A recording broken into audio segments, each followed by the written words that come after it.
mutualismo é uma expressão que a gente pegou emprestado da ecologia, né, que traduz uma relação entre as diversas espécies de forma harmônica. Elas se beneficiam mutuamente dessa relação e no setor de saúde suplementar a gente usa esse conceito também para que possa, de forma também benéfica e harmônica, vários pacientes, várias pessoas, vários associados poderem usufruir de um sistema mais equilibrado, né?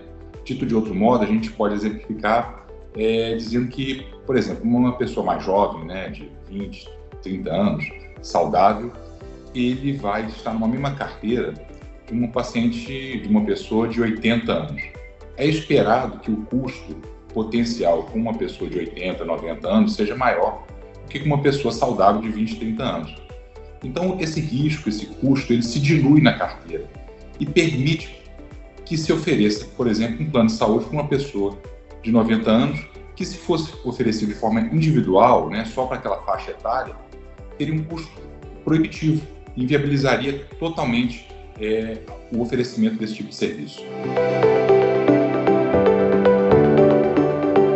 A forma de se utilizar um plano de saúde de forma consciente, né, racional, é utilizar para a promoção da saúde, né?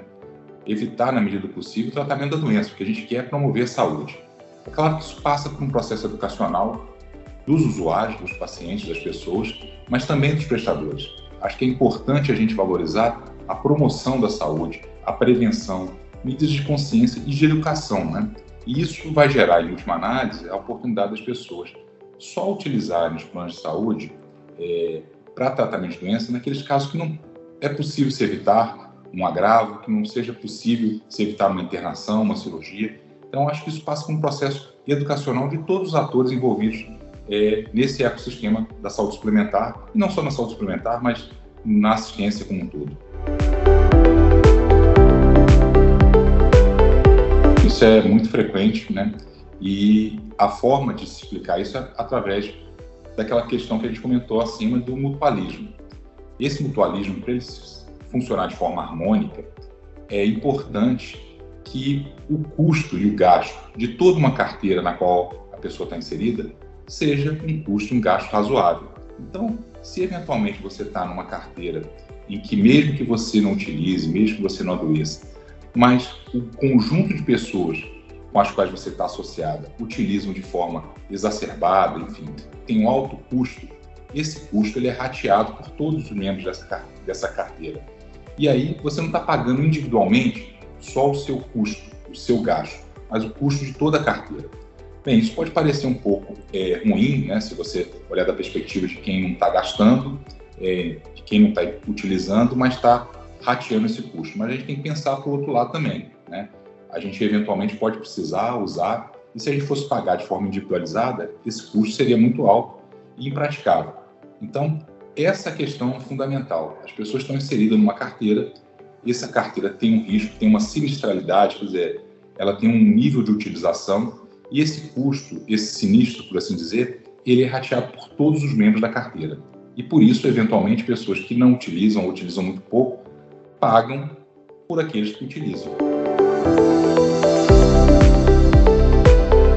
Eu acho que é o desafio do sistema de saúde como um todo, não só aqui no Brasil, mas no mundo todo, a sustentabilidade.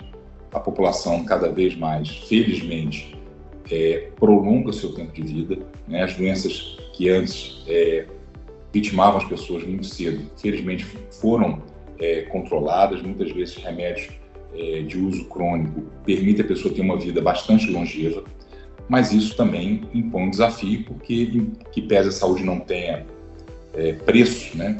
Como se diz, ela tem um custo. Eu acho que equacionar esse custo, né, de forma racional, de forma sustentável, é o grande desafio dos sistemas de saúde como um todo, sejam eles públicos ou privados. Eu gosto muito da frase daquele mega investidor Warren Buffett, que ele fala que preço é o que você paga e valor é aquilo que você leva.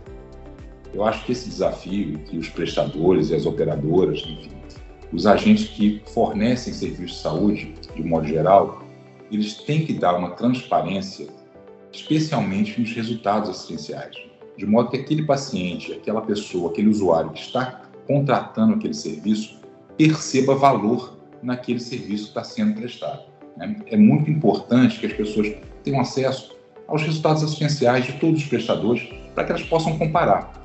R$ 1.000 pode ser muito ou pouco, depende do que está sendo entregue do ponto de vista prático, se eu estou prolongando a qualidade de vida, se eu estou salvando uma vida, se de fato eu estou prestando um serviço que faça a diferença no dia a dia e na relação dessa pessoa com a sua própria saúde, isso tem um valor diferenciado. Então, acho que o mais importante é tentar dar transparência para aquilo que está sendo de fato sendo entregue para o usuário.